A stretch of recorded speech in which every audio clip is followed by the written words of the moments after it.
Сәлем достар, сәлем қадірлі оқушылар.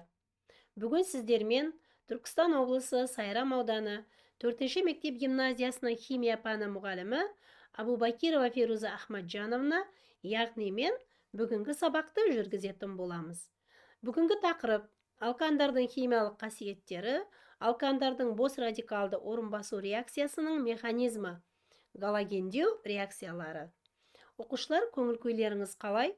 Өздеріңізді еркін ұстап, бүгінгі тақырыпты үйренуге, бүгінгі тақырыпты жақсылап меңгеріп алуға дайын болып отырыңыздар, иә?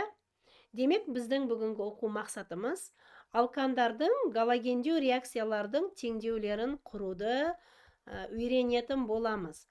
Бұндағы сабақ мақсаты алкандардың химиялық қасиеттерін білесіздер, алкандардың галогендеу реакцияларының теңдеулерін құра аласыздар.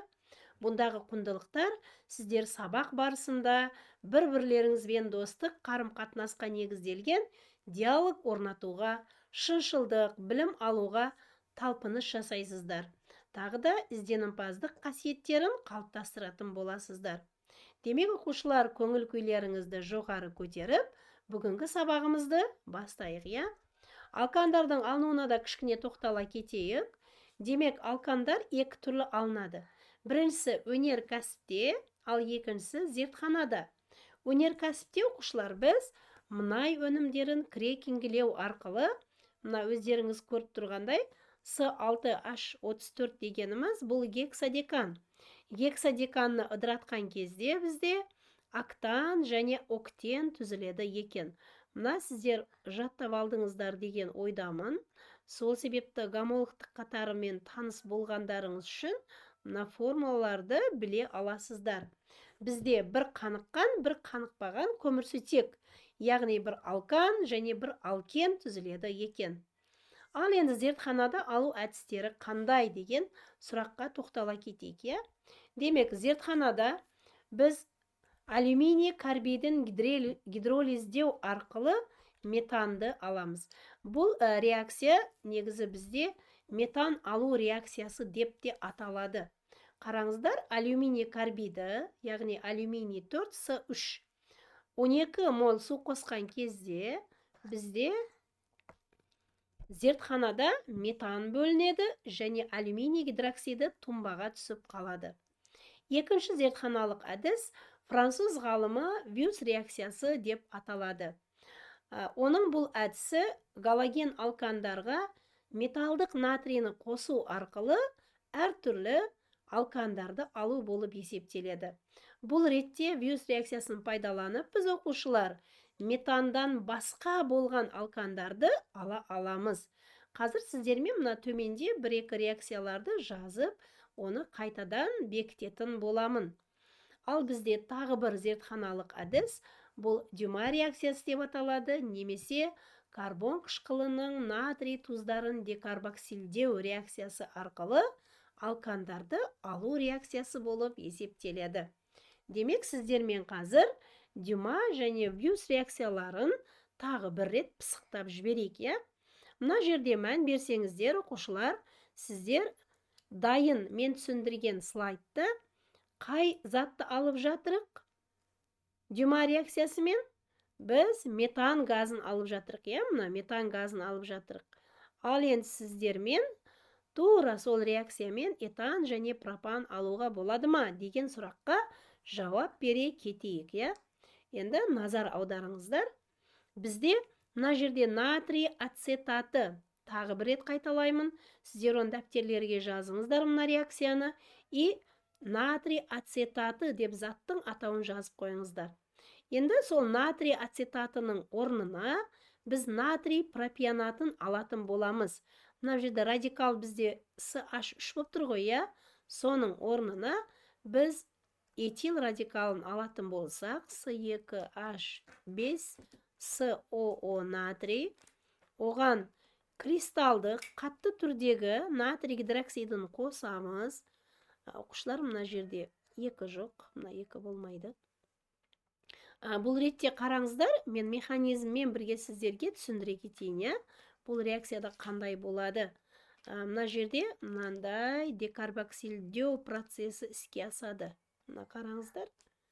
Аха, мына ішіндегі, мен жақшаға алдым, как бы соның ішіндегі заттар бірге бірлесе қосылып, натрий 2 CO3-ті құрайды.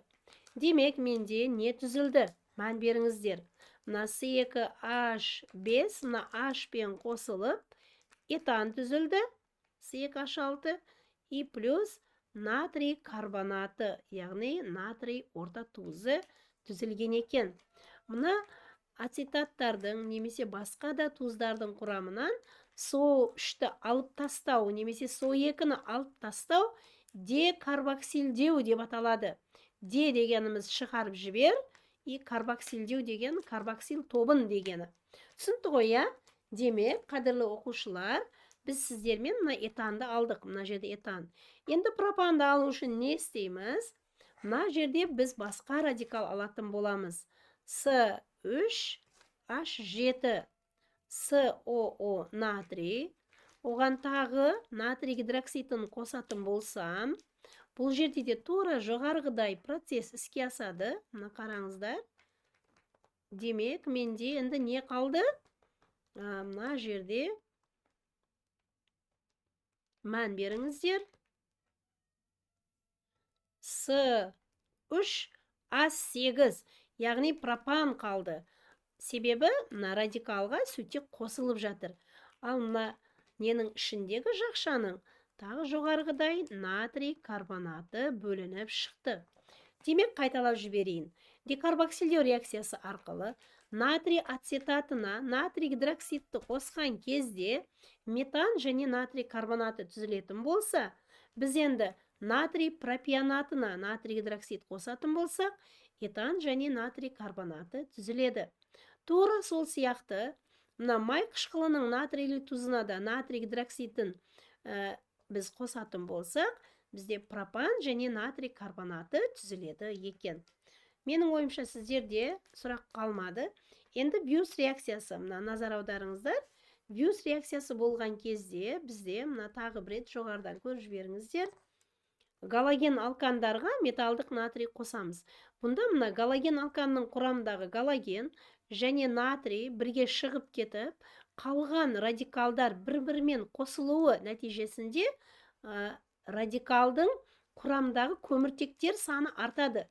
Яғни С2 болатын болса, өнімде С2-ден көп болады. 3 немесе 4 немесе 5 болуы мүмкін. Тура сол реакция сияқты мына төменде Виус реакциясымен пентан, гексан, гептан алу реакцияларын жазуға болады оқушылар. Мысалы, пентан алу үшін сіздерге бір керемет оңай жолын үйретіп қойайын. Ойланыңыздар. Мына радикалдардың құрамында көміртектер саны біреуінде 3 болсын, ал біреуінде 2 болсын. Ал енді құрамында 3 көміртек болатын бізде қандай радикал еді? Әрине, пропил радикалы. Енді құрамында 2 көміртек болатын бізде этил радикалы. Бұл радикалдарды жазып, олардың галоген туындысын алатын болсақ, және оған металдық натрийні қосқан кезде, тура мына жоғарыдағы сияқты, Виус реакциясын жоғарыда көрсеттім. Мынандай натрий, яғни йод бізде натрий йодидін түзеді екен. 2 натрий йодидін түзеді екен. Қалған радикалдар өзара бір-біріне қосылып кетеді. С3-ке С2-ні қосатын болсам, қанша болды? Или немесе мынандай жазсаңыздар да болады. С3H7-ге С2H5 қосылып жатыр. Ал екеуі біргелікте не болды? С5, мына 3-ке 2-ні қостым 5, 7-ге 5-ті қосатын болсам, 12. Демек, менде пентан түзілген екен. Тура сол сияқты гександы өздеріңіз жазыңыздар, ал мен гептандың алу реакциясын жазып берейін. Енді сіздерде болуы мүмкін, мынадай сұрақ. Ұстаз, мына жерде С4 и С1 алсақ бола ма? Әрине болады.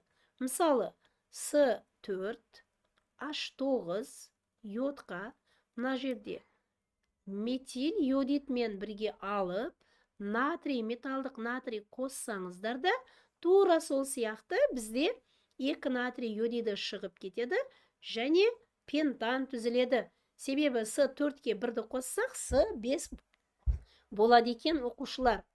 Енді мына екі реакцияны бір-біріне қарай отырып, өздеріңіз жазасыздар деген ойдамын. Енді С6, H14, яғни гександы өздеріңіз алыңыздар. Мен мына гептанды алу реакциясын жазып берейін сіздерге. Демек, бұл менде үшінші реакция болып тұр. Үшінші реакцияны, яғни гептанды алу үшін енді жолын біліп қалдыңыздар. Мына 7-ні қандай радикалдардан алуға болады? С4 және С3.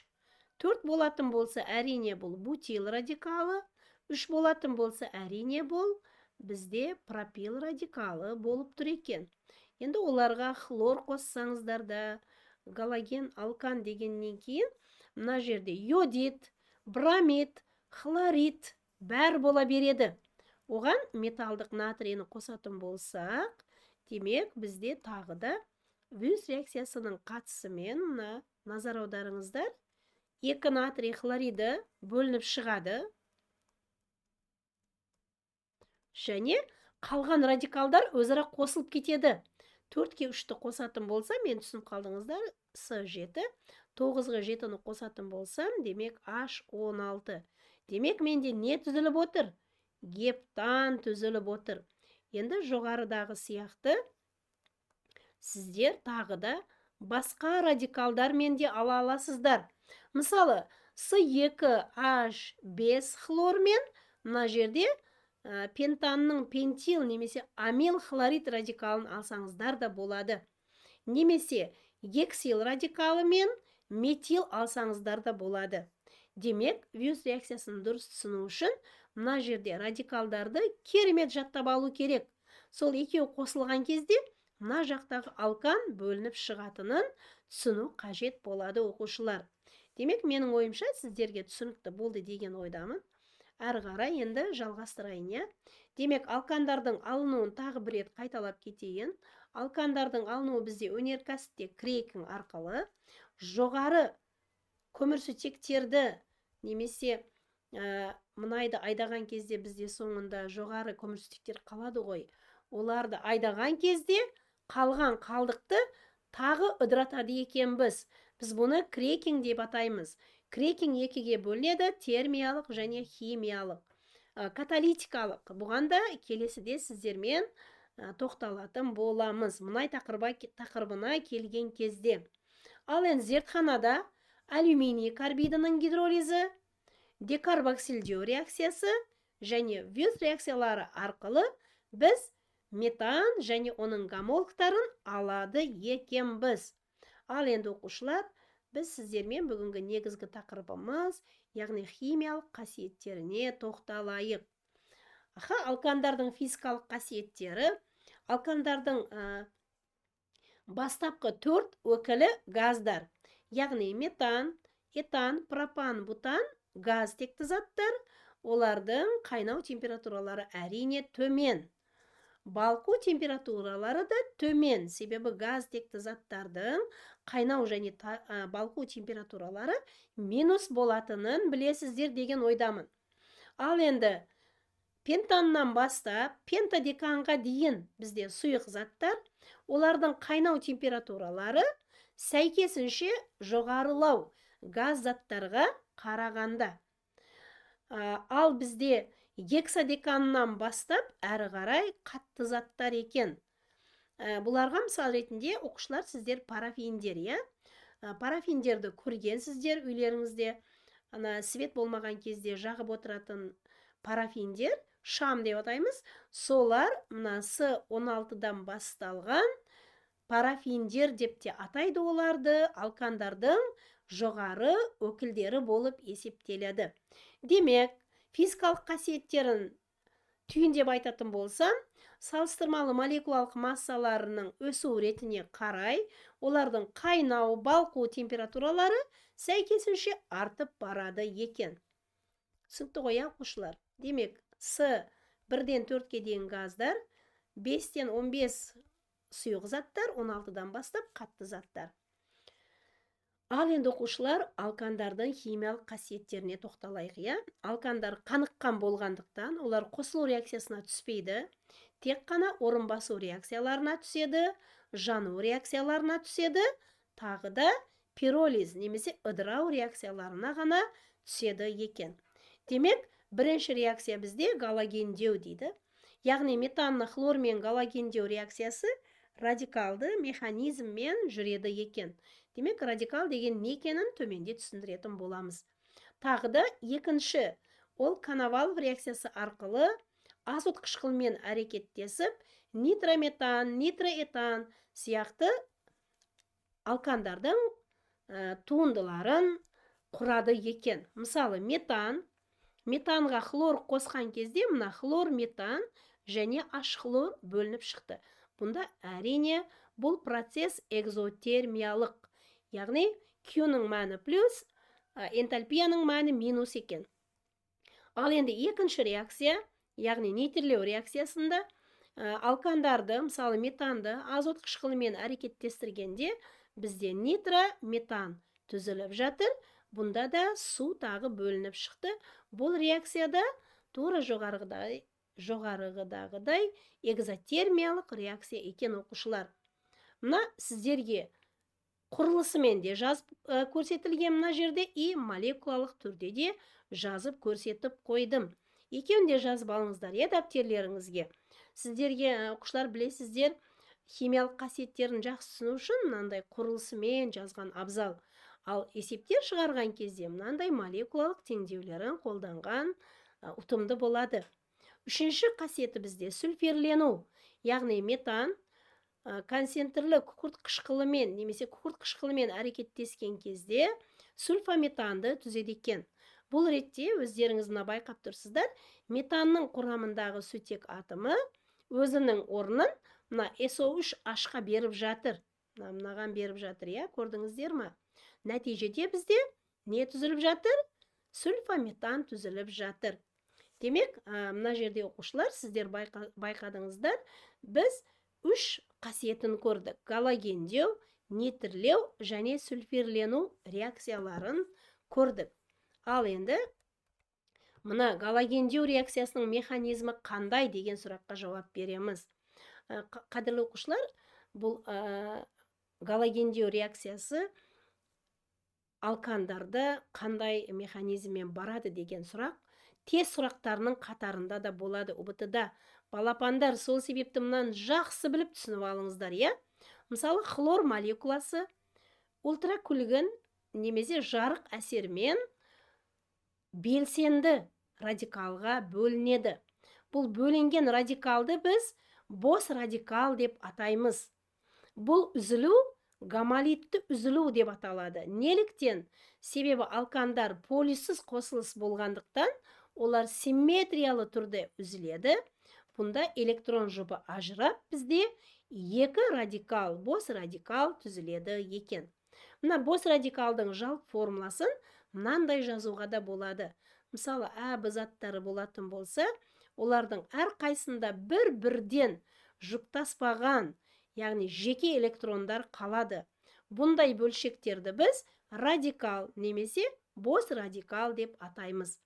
Демек, гамолитті үзілу дегеніміздің мағынасы симметриялы үзілу екен. Нәтижесінде электрон жұбы ажырап, радикал түзіледі екен. Бұндай түзілген радикалды бос радикал деп атайды екен біз. Жарайсыздар, бұның бәрін түсініп алдыңыздар деген ойдамын. Енді біз метанның галогендеу реакция теңдеулерін жазайық, Демек, метанның галогенденуі бұл бос радикалды орын басу механизммен жүреді. Тағы да бұл тізбектелген бос радикалды орын басу реакциясымен жүреді. Неге тізбектелген? Мына мән беретін болсаңыздар, мына реакцияда қазір сіздермен біртіндеп көріп шығамыз, тізбектеліп жүреді. Мына қараңыздар, метан, оған хлор енді бізде жарық әсерімен белсенді радикалға айналып қалды. Қазір төменде көретін боламыз. Нәтижеде ол метанны шабылдайды. Нәтижесінде метил хлорид және H хлор түзіледі. Ал енді келесі сатыда мына тағы хлор метанға хлор әсер еткізетін болсақ, бізде дихлор метан түзіледі, және тағы да H хлор бөлініп шығады. Келесіде бізде дихлор этанға тағы хлор әсерімен әсер ететін болсақ, трихлор метан бөлініп шығады. Ал енді бізде трихлор метанға тағы хлормен әсер ететін болсақ, тетрахлор метан бөлініп шығады. Сіздер бірақ мен айтқандай емес, мына реакция мән бердіңіздер ме? Барлығы метандан басталып жатыр. Метандан хлор метан, метаннан дихлор метан, метаннан трихлор метан, метаннан тетрахлор метан түзілуін жазыппын. Неліктен? Себебі бізде УБТ-дағы тест кезінде мысалы тізбектелген реакцияны екінші сатысын жаз, үшінші сатысын жаз деген сұрақтар болмайды. Метаннан трихлор метан ал деген бізге сұрақ келеді. Сол үшін мен тура метаннан қалай трихлор метанды алуға болады, немесе қалай метаннан тетрахлор метанны алуға болады. Сол үшін мынандай етіп жаздым. Сіздерге түсінікті болды деген ойдамын, бірақ оны сатысымен де жазасыздар. Келесіде мен сіздерге бұл туралы тапсырма беретін боламын. Тағы да бұл реакцияның механизмі тізбектелген, 3 сатыдан тұрады. Бірінші саты бізде инициирлеу. Инициирлеу дегеніміз белсену немесе активтену деп аталады. Бұнда хлор молекуласы жарық әсерінен хлор жеке электроны бар радикалға, бос радикалға айналады. Ал екінші сатыда мына радикал, бос радикал барып метанны шабылдайды. Нәтижеде H хлормен белсенді метил радикалы пайда болады. Бұл метил радикалы тағы да келесі басқа бөлшекті шабылдайды. Нәтижеде сол процесс С хлор 4-ке дейін жалғаса береді. Ал енді арасында бізде үшінші сатыда тізбектің үзілуі де болуы мүмкін. Демек, үш сатының біріншісі инициирлеу, активтену. Бұнда бізде бос радикал пайда болады. Ал екінші саты тізбектің өсуі. Бұнда бізде радикалымыз, бос радикалымыз өзінің құрамындағы сутектерді хлормен алмастырады бір-бірлеп. Ал енді үшінші саты тізбектің үзілуі. Бұл ретте екі радикал бір-бірімен соқтығысып қалып, үзіліп кетеді, тізбек үзіледі. Нәтижеде хлор мен метил тобы соқтығысып қалған кезде хлор метан, метил мен метил тобы соқтығысқанда этан, немесе хлор мен хлор соқтығысқанда хлор молекуласы түзіледі екен. Ал енді оқушылар, білесіздер, бүгін күнде бізде білімді алу тек қана оны төменгі сатыда емес, жоғарғы сатыға дейін алу талап етіліп отыр. Сондықтан мен сіздерге мына жерде кішкене тағы бір контенттерді қосымша бергім келеді. Демек, алкандардың галогендеу механизмі бос радикалды механизммен жүретінін білдіңіздер. Ал енді орынбасу реакциясы, бұл орынбасу механизмі әрқашан бірдей сондай механизммен жүреді ма деген сұраққа, орынбасу механизмі көмірсутек құрылысына байланысты жүреді екен деп жауап бергім кеп тұр. Яғни, алкандарды галогендеу екінші бір атаумен аллилді хлорлауда деп аталады. Мысалы, тестілеуде кеп қалса, мынау не екен деп түсінбей қалмаңыздар дегенім ғой. Ал енді тармақталған алкандардың галогендену процесі бізде, мысалы, метан немесе этанның галогендену процесінен ерекше екен, айрықша екен. Бұл процесс Зайцев ережесімен жүреді. Бұл не дегені? Мысалы, мына мән беріңіздер, 2 метил бутанның формуласын беріп отырмын. Неліктен 2 метил бутан деп отырмыз? Қараңыздар. Себебі мына жерден нөмірлеу жіберейін, мен. Мына екінші көміртек атомында бізде орынбасушы метил тобы тұр. Сондықтан біз бұны 2 метил бутан деп атаймыз. Ал енді 2 метил бутанны бромдаған кезде жарық қатысында. Бұл ретте бізде көптеген сутек атомдары бар. Қайсы бір сутек атомының орнын бром басып алады деген сұраққа мына Зайцев ережесімен жауап береді екенбіз. Бұл ереже бойынша ең аз гідрленген көміртек атомындағы сутектің орнын басып алады дейді. Мына қараңыздар, мына жерде сутек бар еді бізде. Мына мән беріңіздер. Жақсылап мән беріңіздер, иә. Мына жерде сутек бар еді, иә. Мына қараңыздар, сутек мен белгілеп қойдым. Сол сутек енді шығып кетеді. Яғни мына жерде с қалады, сутек уже бізде орнын бромға береді екен. Мына жерде сутек бар еді. Сол сутектің орнына, мына жерде тұрған сутектің орнына бром келеді. Яғни аз гідірленген дегеніміз, мына бірінші көміртекте 3 сутек бар, көп гідірленген. Мынауда да 3 сутек, мыналарда 2 сутек. Соңғы көміртек атомында, 4-ші тұрған көміртек атомында 3 сутек. Тек 2-ші тұрған көміртек атомында 1 сутек. Сол себепті Зайс ережесі бойынша бром аз гідірленген, яғни аз гідірленген көміртекке 2-ші жағдайдағы көміртек атомына барып, сутектің орнын басады. Орын басу реакциясы 2-ші көміртек атомында жүреді. Демек, енді мынаның атау қандай болады? Мына тағы да нөмірлеп қояйын атауын жазу үшін, оқушылар, сонда оңайлау болады сіздерге. Екіншіде, мына екіншіде метил тобы тұр, 2 метил. Тағы сол екіншіде бром галоген тұр, 2 бром. Мына ұзын тізбектің атауы бутан. Демек, мына заттың атауы өнімнің 2 метил, 2 бром бутан болып қалды. Демек, 2 метил бутанның құрамындағы сутек атомы 2-ші положениедағы 2-ші тұрған 2-шілік, негізі бұл бізде 2-шілік емес, 3-шілік көміртек атомы. Себебі мына 1, 2, 3 көміртектен көршісі бар. 3-шілік көміртек атомымыз өзінің құрамындағы сутекті бром атомына ауыстырды. Түсінікті ғой, иә?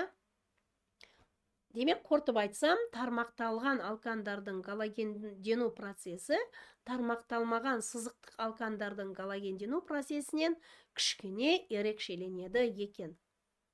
Ал енді, қадірлі оқушылар, келесі химиялық қасиеттеріне мән беріп кетейік. Сіздерге бос радикалды механизмді түсіндірдім. Сіздерге түсінікті болды деген ойдамын. Тағы да бізде алкандар, ұзын тізбектер изомерлену реакциясына түседі. Әрине бұнда катализатор алюминий хлориді болады. Мысалы 1, 2, 3, 4, 5, я? Мән беріңіздер. Бұл бізде қай зат болып тұр қазір? Бұл бізде нормал пентан болып тұр, я? Нормал пентан, ал алюминий хлориді қатысында катализатор. Бұл бізде қай зат қайналып қалды? 2 метил бутанға айналып қалды. Демек, изомерлену, тармақтану процесі, бутақтану процесі іске асты. Яғни, нормал пентан неге айналды? 2 метил бутанға айналды. Дәптерлеріңізге жазып алыңыздар, оқушылар. Тағы бізде келесі алкандардың метан конверсиясы деп аталатын өндірісте өте пайдалы бір реакциясы бар. Бұл реакцияның екінші бір атауы газификация деп аталады. Нәтижесінде алынған зат синтез газ деп аталады. Яғни метанға су буын, ыстық су буын қайнақ жіберетін болсақ, 800 градусқа дейін температура жоғарылаған кезде синтез газ немесе көміртек монооксиді және сутек газының қоспасы түзіледі. Бұл газды біз синтез газ деп атаймыз. Ал енді оқушылар, келесі бізде метан дегідірлену реакциясына түседі. Метан 1500 градуста дегідірленген кезде бізде ацетилен немесе этин түзіледі. Ал енді 1000 градуста немесе басқа бір градустарда басқа заттар түзіледі екен. Этин деп қоя салайын, е? Оның екі атауы бар, этин және сутек бөлініп шығып жатыр. Сол себепті мына жерде дегідірлену, яғни дегідірлену деген сөздің мағынасы сутекті бөліп шығар деген ғой, оқушылар. Ал енді этан газын 600 градуста дегідірлейтін болсақ, бізде мына этилен газы немесе этен газы түзіледі екен. Этен түзіліп жатыр. Бұл ретте де сутек газы бөлініп шығады екен. Демек, метанның 1500 градустағы дегідірлену реакциясының өнімі ацетилен, ал этанның 600 градустағы дегідірлену өнімі этен болып тұр екен. Тағы да бізде қаныққан көмірсутектер немесе алкандар дейік, неге түседі екен? Тотығу реакциясына түседі екен. Мына жерде қосылып кетіп жатыр, Мына сутек минус сутек деген түсіндіңіздер, дегідрлену дегеніміз сутекті бөліп шығару деген мағынаны білдіреді. Ал енді оқушылар, тағы да қаныққан көмірсутектер не болады? Қазір ғана айтып өттім. Қаныққан көмірсутектер жанады. Олар ауа жеткілікті болған кезде, немесе оттек жеткілікті болған кезде көмірленбей жанады, ал ауа жетпегенде қара түтінмен көмірленіп жанады екен. Яғни тотығу реакциясын біз екінші атаумен жану реакциясы деп те атаймыз. Демек, почти барлық алкандар жанады ғой. Мысалы, метан табиғи газ ретінде жанады, пропан баллондағы газ ретінде жанады. Тағы да мысалы бізде өздеріңіз білесіздер, бензин деп атайсыздар, октан машинаның жанылғы құрылғыларында жанады. Тағы сол сияқты керосин, лигроин дегендеріміз самолеттің жанылғысы болып есептеледі. Демек, қадірлі оқушылар, мыналардың барлығы өте жақсы жанып, не береді екен бізге? Жанған кезде әрқашан жылу бөледі екен. Тағы да бізде жану реакциясынан бөлек катализатор қатысында тотығу реакциясы бар. Метан катализатормен тотыққан кезде формальдегид түзіледі. Формальдегид немесе метаналь, сіздер білесіздер, құмырсқа альдегиді деп те аталады. Демек, екі түрлі тотығу реакциясы бар екен.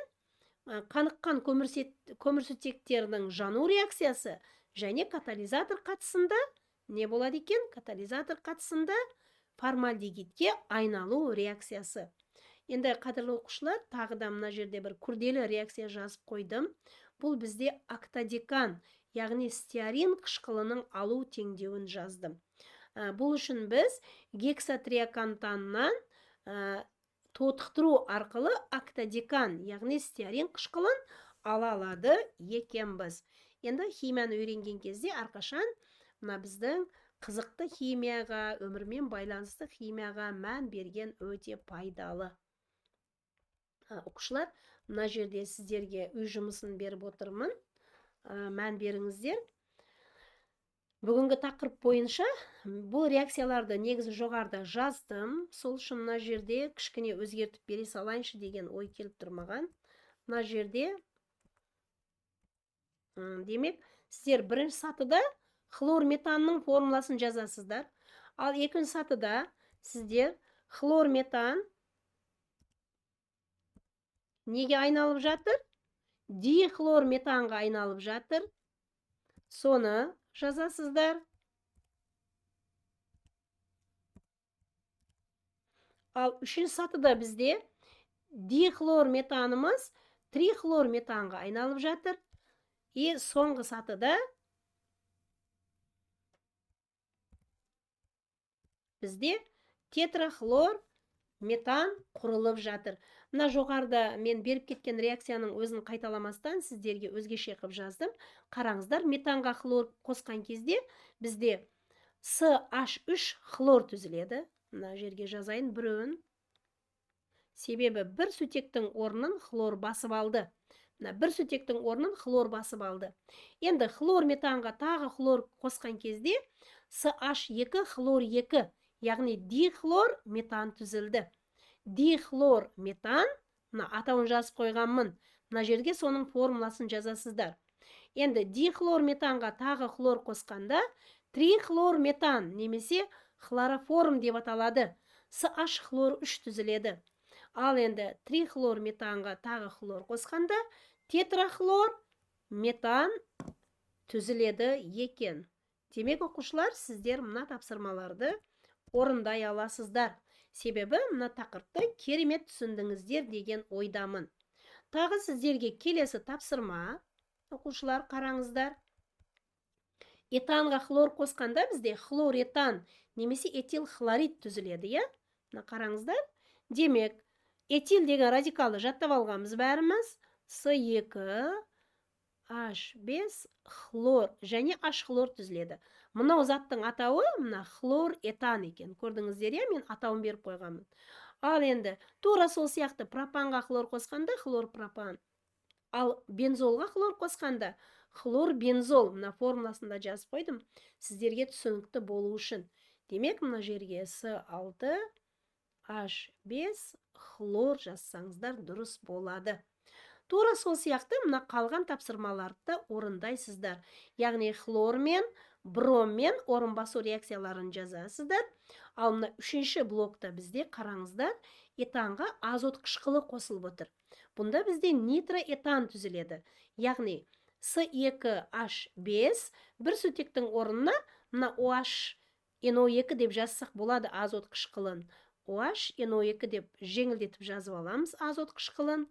Сол кезде мына бір сутекпен мына жердегі OH бізде су болып бөлініп шығып кетеді. Мына қалғаны С2H5 и NO2 қалады. Демек, бұл нитроэтан деп аталады екен. Тура сол сияқты мына төмендегі нитропропан, нитробутан, нитробензол реакцияларын жаза аласыздар. Оқушылар, демек, біз сіздермен бүгін алкандардың химиялық қасиеттерін үйрендік. Мына үйге тапсырмалардың барлығын сіздерге сол бойынша бердім. Олардың механизмімен таныстық. Демек, реакцияның механизмі үш сатыдан тұрды. Біріншісі активтену, екіншісі тізбектің өсуі, үшіншісі тізбектің үзілуі. Ал тағы да метан галогендену барысында бос радикалды тізбектелген орын басу реакциясы мен жүреді екен. Бұнда бізде хлорметан, мына қараңыздар, дихлорметан, трихлорметан, тетрахлорметан түзіледі екен. Оқушылар, менің ойымша бүгін біздің сабағымызда берілген түсіну қажет болған барлық мәліметтерді мен сіздерге бердім. Олардың дәптерлеріңізге әдемі қылып, өздеріңізде сұлу қылып жазып алыңыздар. Оларды қайта-қайта қайталаңыздар. Берілген тапсырмаларды орындаңыздар.